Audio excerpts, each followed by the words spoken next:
다 같이 한번 다시 읽어보겠습니다. 37절 시작.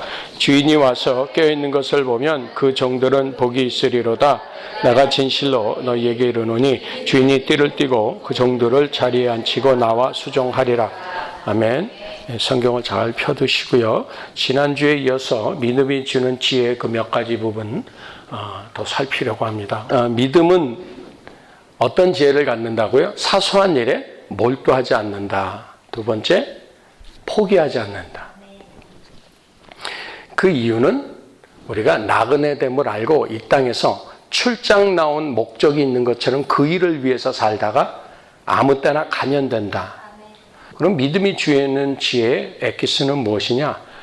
땅의 것이 아닌 하늘의 것에 마음을 드는 지혜를 갖게 돼 있다는 거예요. 그래서 하나님이 우리에게 정말 믿음을 주셔서 예수님을 믿잖아요.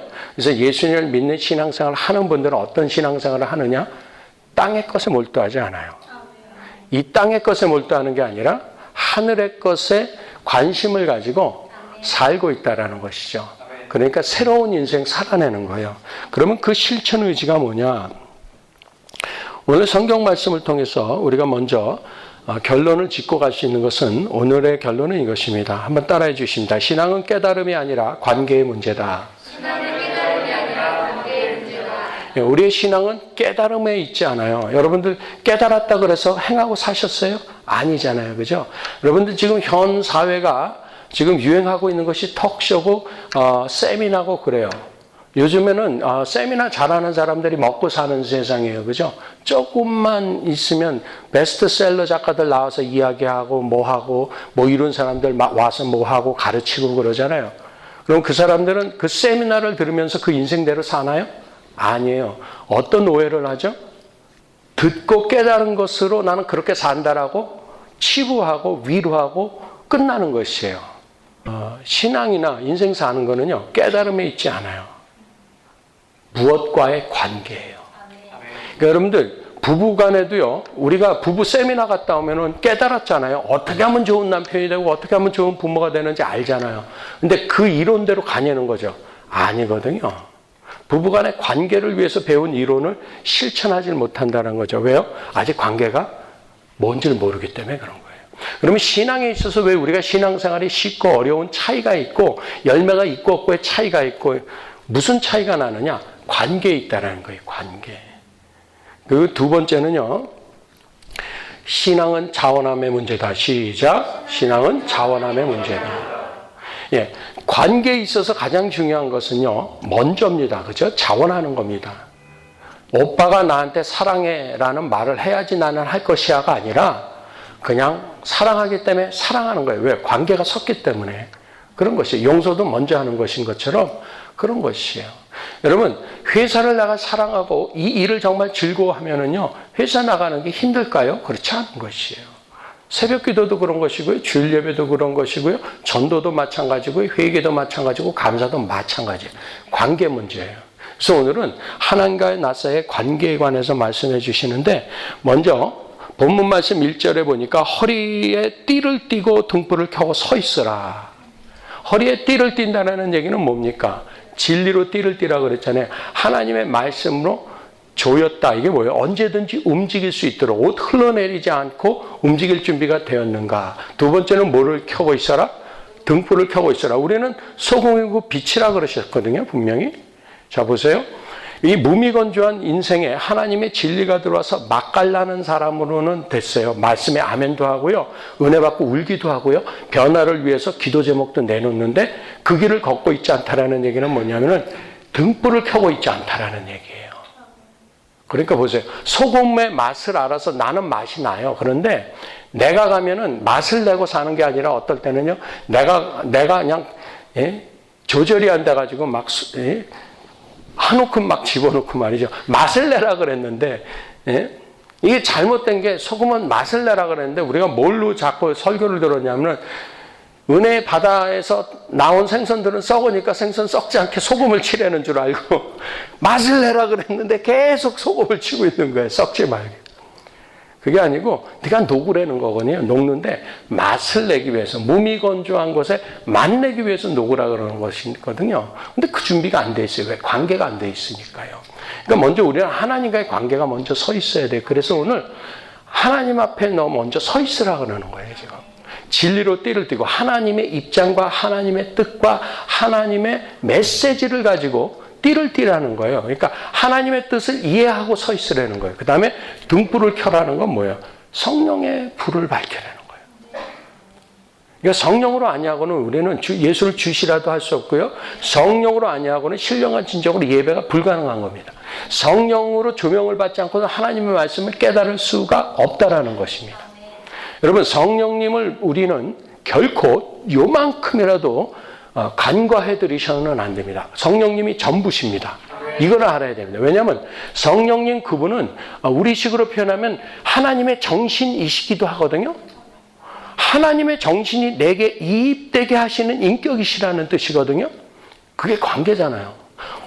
사랑하는 오빠의 정신이, 감정이 내게 느껴지는 관계, 사랑하는 내 친구의, 내 아내, 사랑하는 내 여친의 감정이, 그 정신이 내게 와닿는 그 관계가 사람의 관계고, 미움이라는 관계가 서는 것처럼 우리의 신앙은 하나님과의 사랑과 관계고요, 이웃과의 사랑의 관계고요, 내 스스로를 만족하고 사랑하는 관계예요.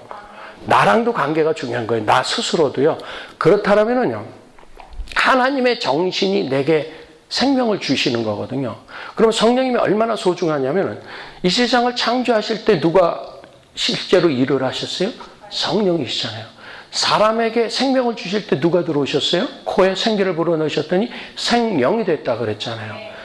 구약에 오실 이제 예수님을 이렇게 예언시킨 선지자들이 누구를 통해서 사역을 했어요? 성령의 충만을 받고 말씀을 받아서요. 성령님이 창조부터요, 오시겠다는 그분의 예언 사역과요, 오신 그분을 이 땅에 육신으로 오시게 하셨고요, 그분으로 일하게 하셨고요, 그분으로 죽으실 수 있게 하셨고요, 그분으로 부활하게 하셨고요, 부활하신 그분을 증거하시는 영이 되어 주셔서 그분이 우리에게 임하시면 우리는 뭐가 돼요? 증인되고요.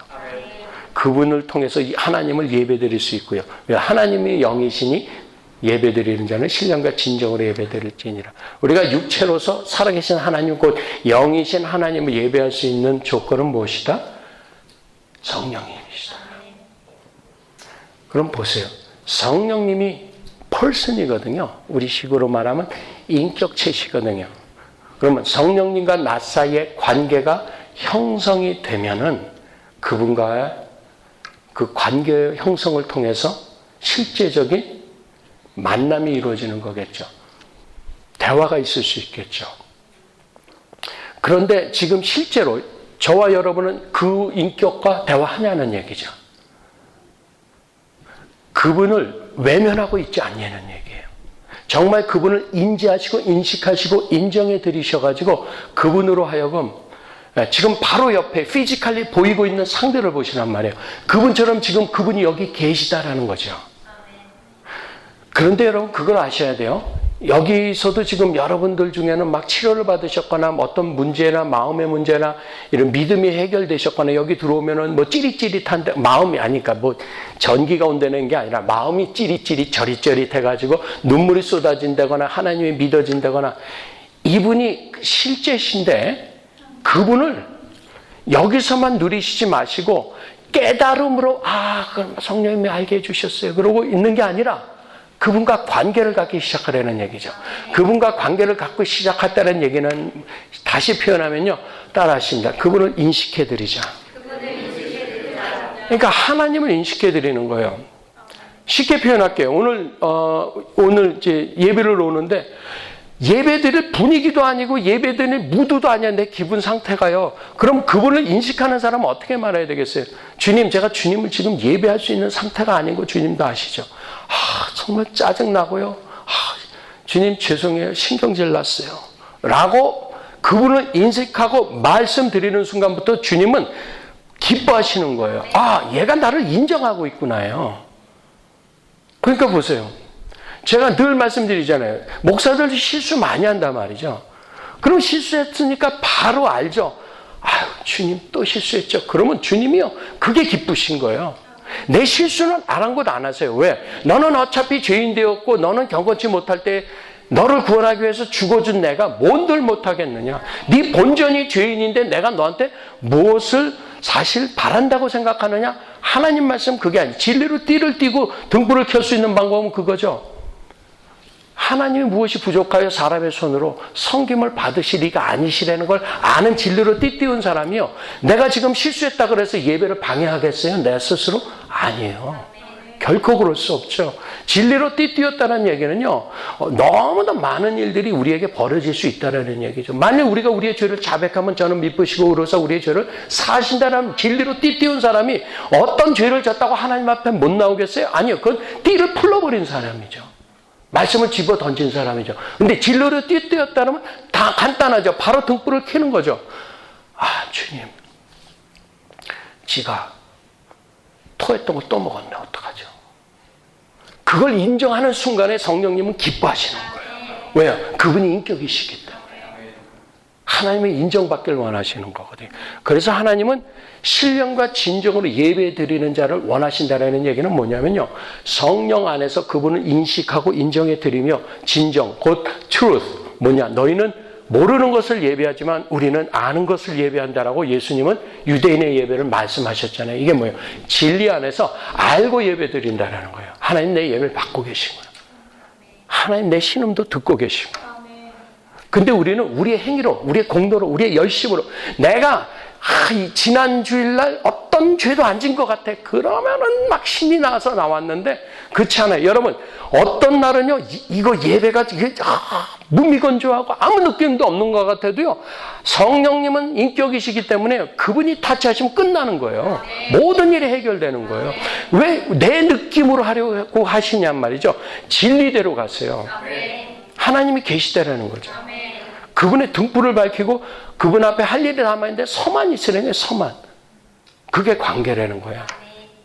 하나님과 나 사이의 관계는 나의 분주함으로 이루어지는 게 아니라 하나님 앞에 잠잠하고 내어 맡길 수 있음, 포기함, 내 죄의 문제조차도 포기하고 내가 변화받고 싶은 욕심이 있잖아요. 그러면 그것을 주님께 의뢰하면서 내가 하려는 노력을 포기한다 그래서 뒷짐지고 있으라는 얘기가 아니에요. 주님의 도우심으로 나가겠다라는 거죠. 많은 분들이 어떤 말씀을 하냐면요, 담배 끊고 나갈게요, 술 끊으면 나갈게요, 제가 도박 끊으면 나갈게요, 마약 끊으면 나갈게요. 아니라니까요. 파킹 나서 담배를 그냥 보며 끼고 그냥 들어오시라니까요. 문 밖에서만 끄고. 혹시 연기가 다 안 났으면요, 창문을 열고 훅 뿜고 들어오세요. 괜찮아요.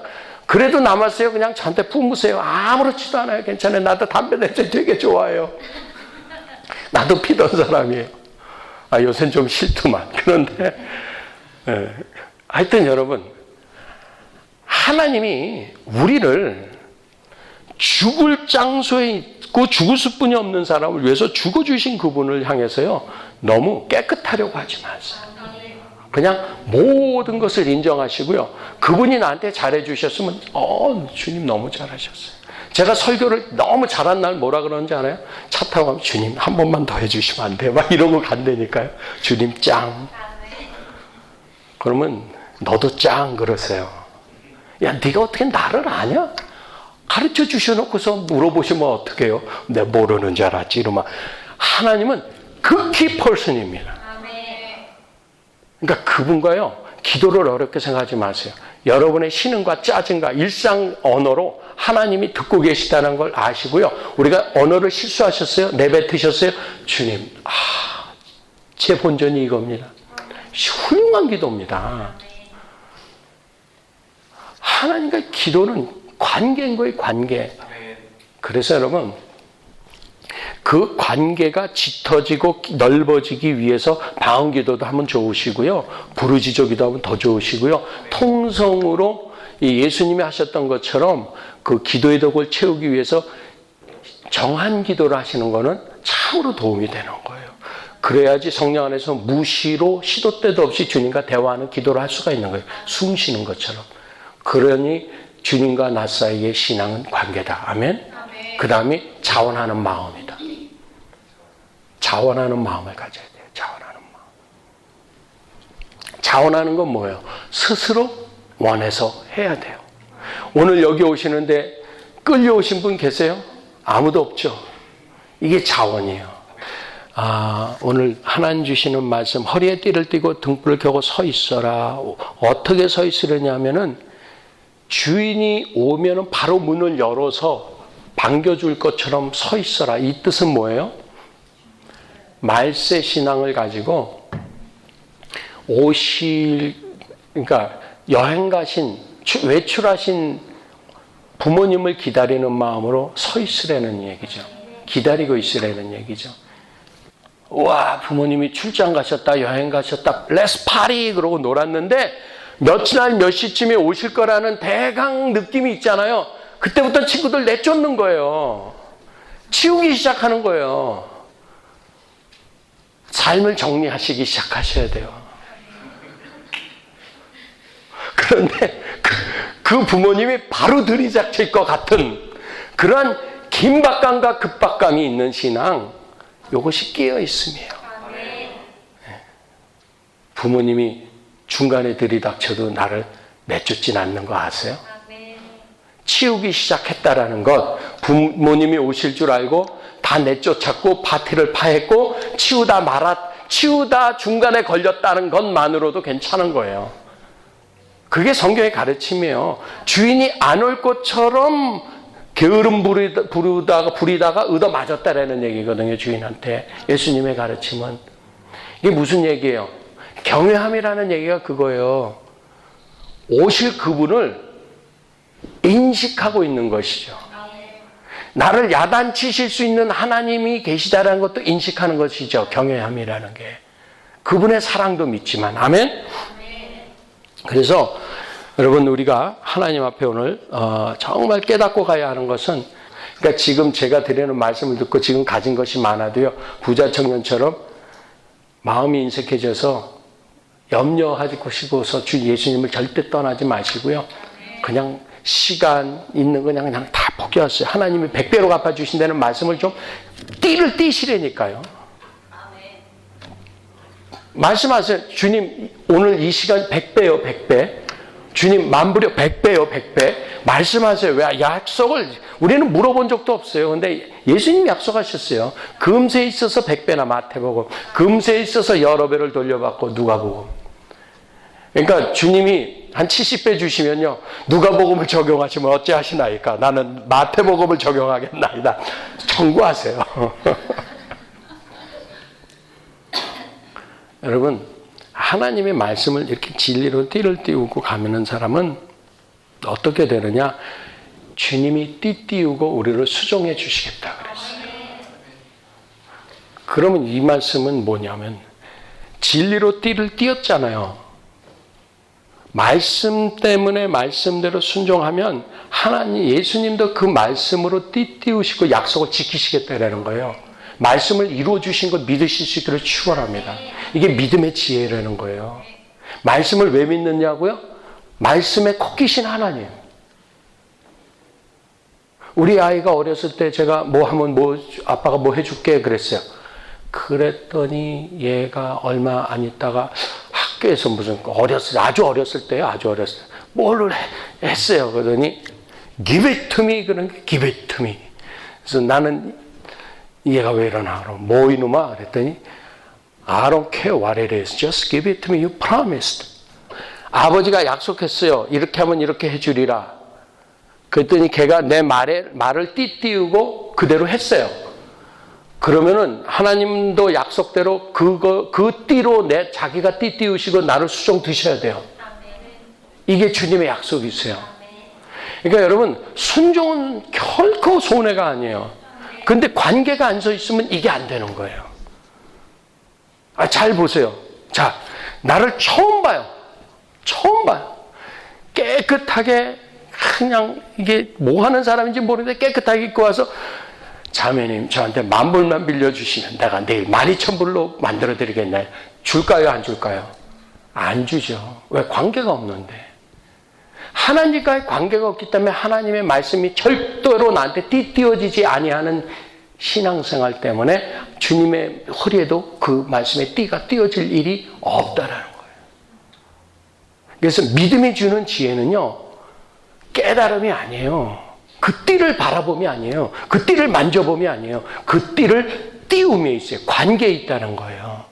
그러면 그 말씀을 다시 하나님은 띠를 띄시고 나를 수종 드시겠다고 약속하셨잖아요. 오늘 말씀을 보세요. 와, 주인이 수종 드는 하나님 나라. 여러분, 이 천국을 어떻게 이루실 수가 있어요? 창조주께서 나를 위해서 죽으시고, 창조주께서 나를 섬겨주시고, 창조주께서 나를 믿게 해주시고, 창조주께서 나를 용서하시고, 창조주께서 나를 높여주시고, 이 하나님을 여러분 평생도록 누리실 수 있잖아요. 할렐루야. 하나님 앞에요, 우리가 하나님 말씀대로 띠를 띠고 그분을 수종 들으면은 그분은 약속대로 우리에게 갚아주실 수뿐이 없는 귀하신 분이세요. 그분은 약속을 흩어뜨리지 않으세요. 아브라함 할아버지가요, 본토 친척 아비 집을 떠나 띠가 던지셨어요. 하나님은 말씀이라는 띠를 던지셨어요. 내가 너를 복의 근원이 되게 해서 너를 축복하는 자를 축복하고 너를 저주하는 자를 내가 저주할 거야. 너는 그냥 출발하고 봐. 어딘지 가르쳐도 안 주셨어요. 근데 아브라함이요, 출발해 버렸어요. 띠 띄웠다라는 얘기예요. 그가 띠를 띄우고 집을 떠난 이후로는 하나님이 책임지실 수뿐이 없어요. 하나님은 스스로 띠 띄우실 수뿐이 없었어요. 아브라함은요, 굉장히 유능했던 사람인 것 같아요. 75세에 이민 가려는데 떠날 자신이 있던 사람이었어요. 아브라함은 얼마나 유능했냐면요, 4개국 연합군이요, 5개국 연합군을 이기고 조카들하고 사람들을 포로로 잡아갔는데 318명의 가병을 데리고 야습을 해가지고 4개국 연합군을 괴멸시키고 승리한 사람이에요. 전리품을 뺏어왔어요. 굉장히 유능한 사람이에요. 이 사람이 어느 정도 자신감이 있는 사람이냐면요, 부자가 돼가지고 조카 롯하고 서로 부딪혀가지고 싸움이 났어요. 그랬더니 젊은 애한테 네가 먼저 장소를 정해라. 네가 동하면 나 서, 네가 좌하면 내가 우. 양보할 만큼 자신감이 있는 유능한 사람이었어요. 근데 하나님은요, 그의 유능을요, 무능으로 만드시잖아요. 왜요? 그가 아무것도 알지 못하고 하나님이 던지신 말씀이라는 약속의 띠를 띄우고 출발해서 떠나서 그가 믿음의 사람처럼 살았어요? 안 믿음의 사람처럼 살았어요? 안 믿음의 사람으로 24년을 줄기차게 살아냈어요. 그 사람은 마누라 2번 팔아먹었고요, 기도하는 척 했는데요, 소돔과 고모라를 위해서 기도하는 척 하는데요, 끝까지 안 하잖아요. 50명이요, 45명이요. 그래서 40명, 30명, 20명, 10명 안 되고 10명이야 있겠지. 그러고 끝냈잖아요. 끝까지 해야죠. 그래도 안 되면 내가 들어가서 가로막겠다라는 오세훈 감민처럼 나를 over my dead body 하는 이러한 중보기도가 있는 사람이 결코 아니었어요. 근데 그 사람은 하나님이 수종 드시는 바람에 뭐가 됐어요? 믿음의 조상 됐어요. 하나님 앞에 우리가 하나님이 던지시는 말씀으로 띠띄우고 그 도박을 시작하면, 믿음의 도박을 시작하면요, 그때부터 하나님이 그 말씀의 띠를 자신의 허리에 동여매실 수뿐이 없어요. 그리고 그분은 우리를 수종 드신다라는 거예요. 이런 여러 가지 떠날 수 있는 유능함이나 군대를 칠 수 있는 유능함이나 사업 수완이 있잖아요. 네가 먼저 하면 나는 이쪽 가서라도 나는 또 살아낼 수 있다라는 사업 수완도 있는 유능한 아브라함이요, 하나님 앞에요, 그 부족한 모습을 통해서 뭐 했어요? 완전 무능함을 고백할 수 있게 하나님이 허락하시면서, 그럼에도 불구하고 하나님은 그로 하여금 심지어는 120세 정도 돼서는 이삭을 하나님 앞에 번제로 바치려는 믿음의 사람으로 바꿔놓으셨잖아요. 그러시면 저와 여러분이 오늘부터요, 가장 심플한 일에 그의 말씀을, 그 말씀에 내 앞에 던져놓으신 말씀이라는 띠를요, 허리에 띄우시고 그분 앞에 등불을 켜보세요. 성령으로 불 밝혀주세요. 그리고 그분 앞에 서보세요. 그러시면은 하나님의 그 약속의 말씀으로 나를 붙들어 주실 거예요. 어떤 말씀을 붙들든지 상관없어요. 너는 내게 부르짖으라. 그리하면 내가 내게 응답하고 내게 알지 못한 크고 비밀한 일을 보이리라 하신 부르짖는 약속의 말씀으로 띠띠우고 부르짖어 기도하는 분에게는 응답과 함께 내가 알지 못하는 크고 비밀한 영적인 사건이 벌어질 것입니다.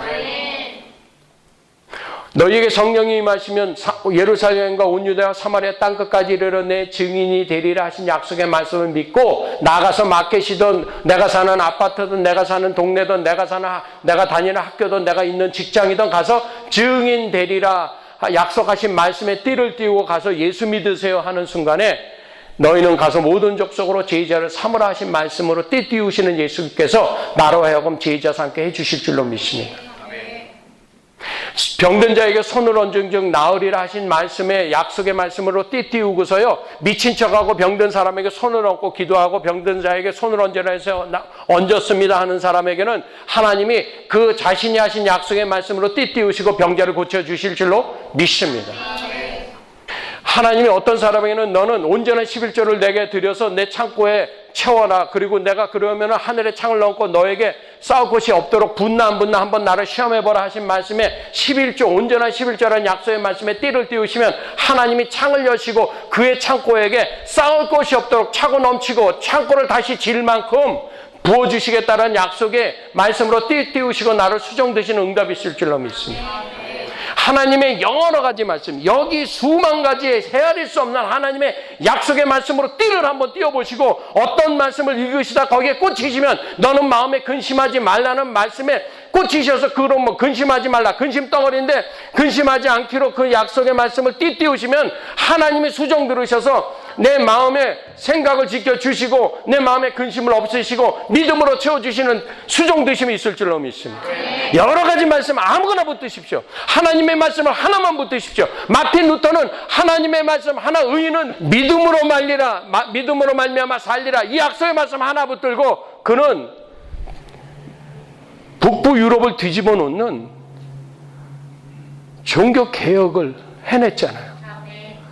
한 단어, 한 센텐스, 한 전의 말씀에 띠를 띄웠더니요 예수님이 띠를 띄우시고 그로 하여금 유럽을 종교개혁을 하게 하시잖아요. 리빙스턴이라는 작은 소녀는요 몸 밖에 드릴 게 없어가지고 이 헌금 쟁반 위에 자기 몸이 올라갔어요. 그래서 집사님한테 야단 맞았어요. 나는 가난해서 드릴 게 몸밖에 없어서 내 몸을 드리겠나이다 라고 가부의 두렙돈을 칭찬하신 예수님은 내가 드릴 게 몸밖에 없어서 내 몸을 드리느라 했더니 영국이 자랑하는 리빙스턴이 돼버리잖아요. 사자가 그의 어깨를 떨어뜨려 놔도 그는 거영적 거인이 돼가지고 영국이 자랑을 하잖아요. 대형 박물관과도 못 바꾼다잖아요. 사도 바울의 친서 하나만 주면은 대형 박물관이랑 바꾸겠다 그랬어요. 대형 박물관장이. 그런데 리빙스턴이랑은 못 바꾼다잖아요. 영국이 그렇게 자랑하는 영적 거인이 하나님의 약속의 말씀 하나, 나를 향하여 내게 올 때 공수로 보이지 말고 빈수로 오지 말라는 그 말씀 때문에 하나님 내가 빈손뿐이 없으니 드릴 것이 몸밖에 없어서 나를 받으세요 그랬고 그 어린 소년이 하나님의 헌금 때에 자기를 내어드렸더니 그를 통째로 받으셔서 아프리카를 빛나게 하시잖아요. 어떤 말씀을 잡으실래요? 여러분 어떤 말씀에 붙들리고 싶으세요? 잡히세요. 띠 띄우세요. 하나님이 띠 띄우시고 약속을 지키실 거예요.